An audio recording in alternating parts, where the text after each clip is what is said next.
Hi guys, I'm Courtney Gilder with GALvanize, and I'm here with the lovely Meghan Triplett, the Memphis Grizzlies digital content reporter, and she's here to tell me about her who and not her do. Meghan, thank you so much for joining me. Thanks, Courtney. I'm excited about doing this. I'm really honored, and I love this series. I think it's going to be very, very powerful for what you all are doing. I want to start off with something that you and I actually have in common. We both grew up in households full of sisters, and I want to know how do you think that shaped you into who you are and how you interact with women? I wouldn't be who I am without my sisters. Obviously, I have three sisters, a mom, and so this household is full of women. But I think the biggest thing that it's helped me become who I am and shaped me for just dealing with women is that that's all different personalities. How I communicate with each of my sisters is very, very different. And so growing up with that, I think that's always kind of just helped me become who I am. So it's helped me to know how to deal with women and to know our emotions sometimes are up and down. It also knows how I can know how to like just relate to women. Obviously I am a woman, but relating to all different types of women to different ages. You know, me and my sisters were from the oldest to the youngest. It's a 9-year gap. So there's different generations. There's different type of just a dynamic of kind of knowing what one's into and what one's not into, how we communicate, how we share. These things like sharing and competition. And it's not a competition. We can all eat together. It's just, if my older sister wins, does whatever, gets an award, my parents made sure it's like we're all there. All the triplets are celebrating. We're not just gonna like single out one person. This is something for us all to celebrate and also just kind of just love on one another. So me and my sisters, that has just been, it's a huge part of my life, and they've helped me grow. You know, whenever it comes down to tough times, bad times, good times, they're who I call on still to this day. They're my biggest cheerleaders. They're my biggest supporters. It's who I lean on all day, every day. So I wouldn't be who I am today without them. I know that you're quarantining with your family, and it's honestly so interesting to be around your family households right now at this age and basically around them 24/7. What's something that you've learned about yourself during this time? I've learned that I need to be a better communicator to my family. I think a lot of times I can communicate at work, I can, socialize with people, but when you come home to your family, I think you sometimes like just misstep a little bit because they're blood. Like they have to forgive you, they have to be there.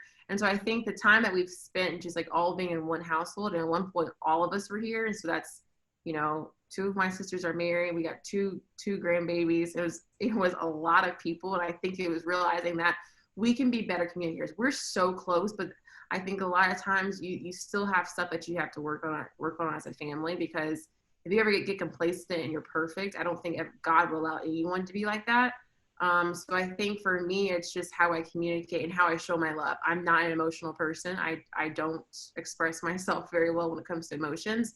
And so I think it's kind of like taking my wall down and also apologizing for things in the past that, that I didn't know bothered someone. But I think this time in quarantine, things have come up. Like you're talking, you're together around, and you're like, hey, 5 years ago, and you're like, wait a second, I didn't even know. And so I think it's kind of like taking yourself out of it and your pride out of it and just like apologizing for stuff, and then just also expressing love. In your Life's a Trip blog, you shared how you felt like you used to tell yourself that you couldn't write and you felt like people didn't want to hear, about your life. What has changed in your life that's changed your thoughts on that? Oh, you read that blog. that was my one and only blog post, which I'm not proud of, but I think I've used other avenues of expressing and sharing my life a lot with people. And I think what changed was, especially during that time that I wrote that, I was in like a very, very different place in my life where I knew God was doing something. I didn't know what it was. And I had a lot of emotions and I had a lot of things that I wanted to get out. So I just said, you know what? I've always been drawn to writing. I started out in writing, and then I kind of just like left it and got into more video and on camera stuff.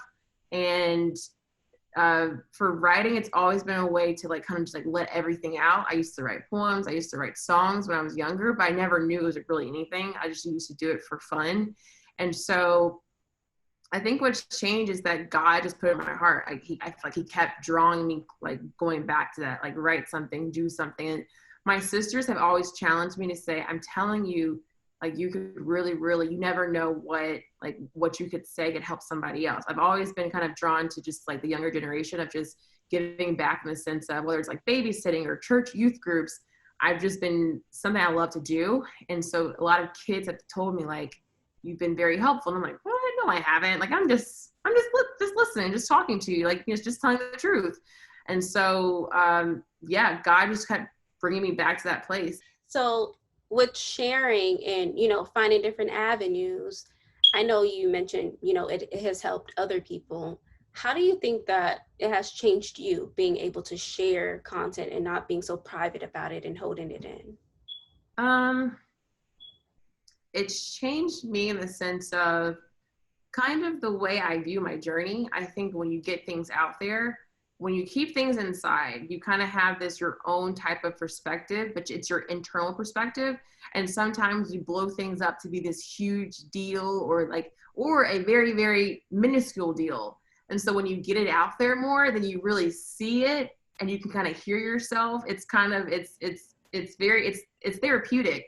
So it's changed me in the sense of like, I needed to even see my own journey. I needed to hear my own journey and I needed to just speak it. So it's really been therapy for myself. And I think that's kind of how it started. Like it really, if I'm being honest, like being selfishly, I did it for me.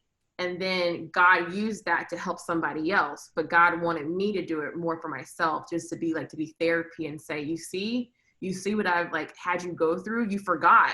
Like this whole time you kept it inside and you kind of forgot of 2 or 3 years ago. And so the more I talk about it, it's more selfishly for me to say, oh, I forgot 3 years ago, I thought I would never be sitting in the same spot, or I thought I would never be, now I get to be home with my family, see my niece and my nephew every day. So that's how it's changed me the most. Yeah.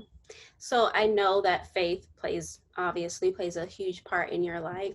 How did faith, like how important or huge of a role was it entering into this industry where it's male dominated and people are probably telling you that you don't really belong here? How huge of a role did faith play in you persevering and getting through to where you are now?